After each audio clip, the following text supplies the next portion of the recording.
One of the questions that I get asked all of the time is, where should I splurge in a renovation and where should I save?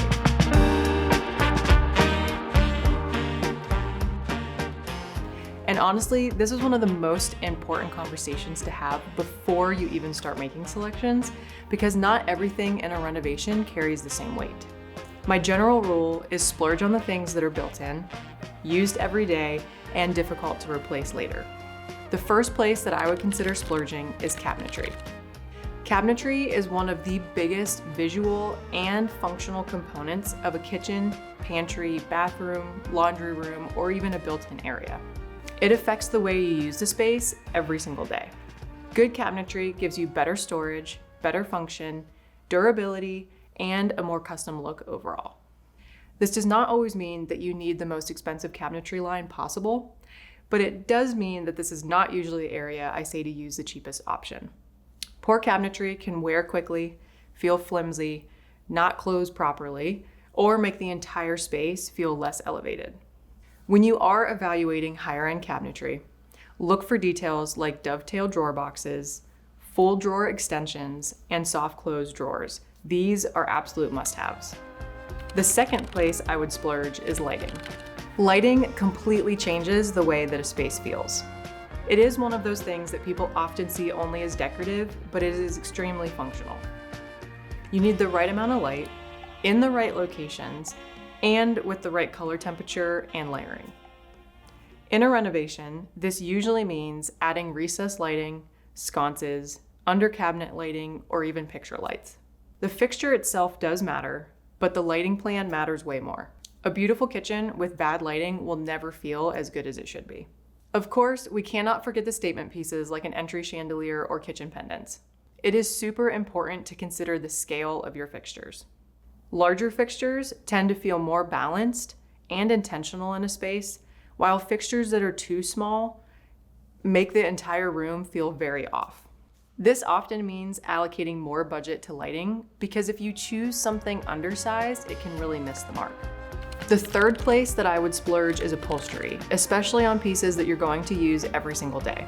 If you are buying a sofa, sectional, dining chairs, really any pieces that your family really lives on every single day, quality really matters. This is especially true if you have kids, pets, or you host often. A well-made upholstery piece will hold its shape better, feel more comfortable, and last longer. You can always swap a pillow or a side table later, but replacing a sofa every few years can really add up. Another area I would be careful not to underinvest in is the layout itself. Before you fall in love with the pretty finishes, you must make sure that the floor plan works. The best renovation is not just beautiful, it functions for your actual life. Sometimes spending more upfront on design, drawings, planning, and problem solving saves you from expensive mistakes later. So when you are deciding where to splurge, think about permanence and daily use. Cabinetry, lighting, upholstery, layout, plumbing, electrical, really anything behind the walls is always worth investing in, because they are hard to change later and they will impact the way that you live in the space every single day. Pretty finishes do matter, but the bones of the space matter more.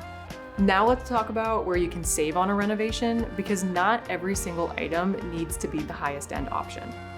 A thoughtful renovation is not about splurging on everything. It's about knowing what matters most that will last and can be upgraded later. When it comes to saving on a renovation, I would not necessarily say to save on decor, because artwork, antiques, and special styling pieces can absolutely be worth the investment. Instead, I would think about saving through strategy. For example, rather than wallpapering multiple large rooms, maybe you choose 2 really impactful wallpapers and you use paint everywhere else. Paint is one of the most cost-effective ways to transform a space, especially if you are very intentional with contrast, color, and finish. So maybe this means that you splurge on wallpaper in a powder room or a dining room, or maybe a statement ceiling even, but then you save by using a beautiful rich paint color on the walls and the surrounding spaces. That way, you're still getting that really special, more custom feeling, but you're not actually spending the same level of money in every single room. You can also save a lot in secondary rooms. A primary kitchen or bathroom may deserve more of the budget because it's used constantly and it adds more value to the home. But a kid's bathroom, laundry room, mudroom, or other kind of accessory spaces may not need the most expensive finishes across the board. That doesn't mean that these spaces should feel like an afterthought.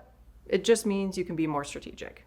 Maybe you use a simpler cabinet line, a more cost-effective tile, or less expensive hardware in those areas while still making sure it feels cohesive with the rest of the house.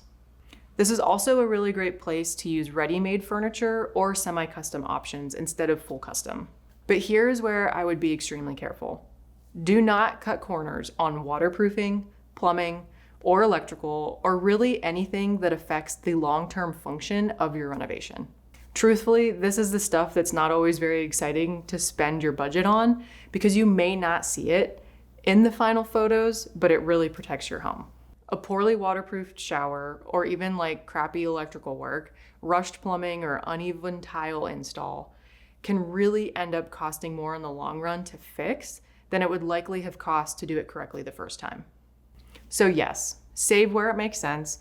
Choose more budget-friendly options where they will not compromise the function or the longevity of your spaces. But do not save in a way that compromises the integrity of your renovation. The goal, once again, is to not spend as much money as possible. The goal is to spend wisely. Splurge where it matters, save where it's flexible, and of course, never cut corners on the things that keep your home safe, functional, and built to last.